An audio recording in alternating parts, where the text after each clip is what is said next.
Good evening, everyone. Last week, I had the honor of speaking to all of you from Philadelphia, the birthplace of the foundational documents of our democracy.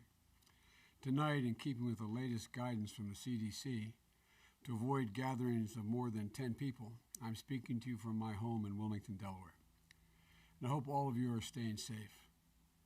Talking and taking the recommended precautions and talking to the docs, if you have one, to keep your social distance, to slow the spread of this virus. This pandemic has impacted every aspect of our lives and every aspect of this campaign. But most of all, my heart goes out to all of those of you who have lost a loved one, to those who have contracted the virus, to all the brave Americans who are working harder than ever to help their neighbors, and all those children that are home from school that are worried and don't know quite why. Doctors, nurses, EMTs, and public health officials, as well as the frontline emergency workers like firefighters and dedicated folks working to keep the shelves stocked in the grocery stores.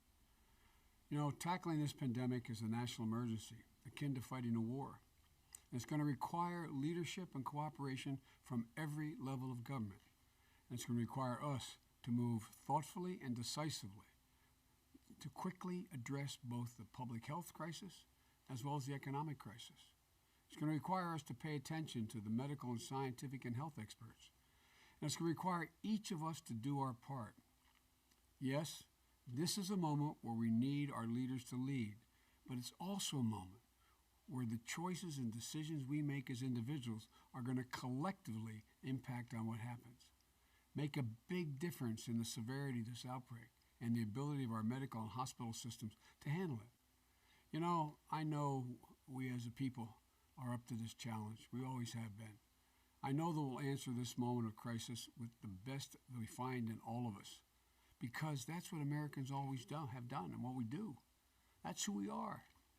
Ordinary people doing extraordinary things when the need arises. And today, we are moving quickly to adapt our routines to meet this challenge. Americans in 3 states went to the polls today. I want to thank all the public officials and the poll workers who work closely with the public health authorities to assure safe opportunities for voting, to clean and disinfect voting booths, and to make sure the voters could cast their ballots while maintaining the distance from one another that was safe. You know, it's important for us to get through this crisis, protecting both the public health and our democracy. And today, it looks like once again, in Florida and Illinois, we're still awaiting to hear from Arizona. Our campaign has had a very good night. We've moved closer to securing the Democratic Party's nomination for president.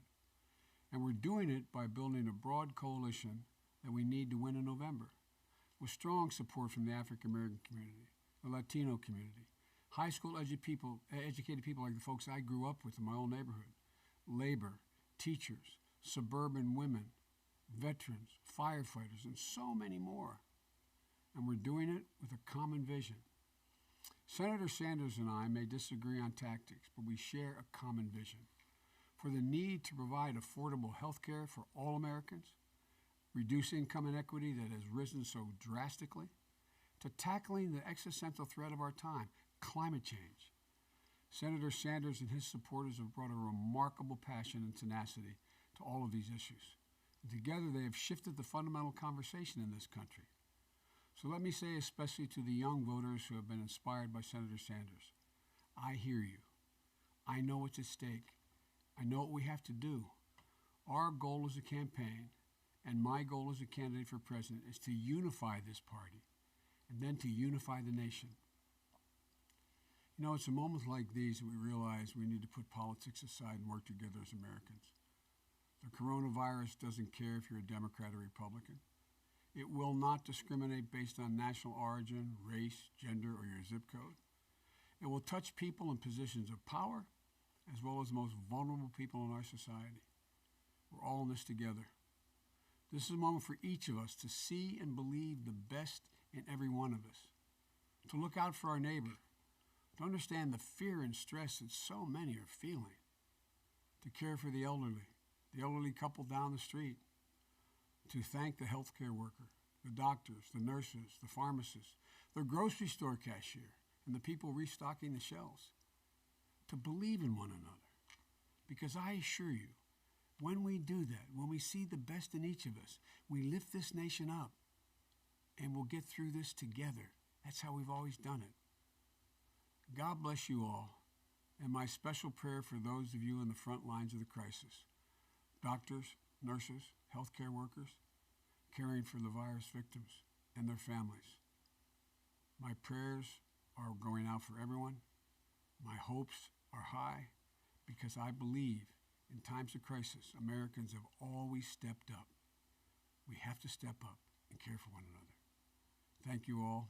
Thank you all for listening. Oh. Thanks. Thanks. Thanks. Okay.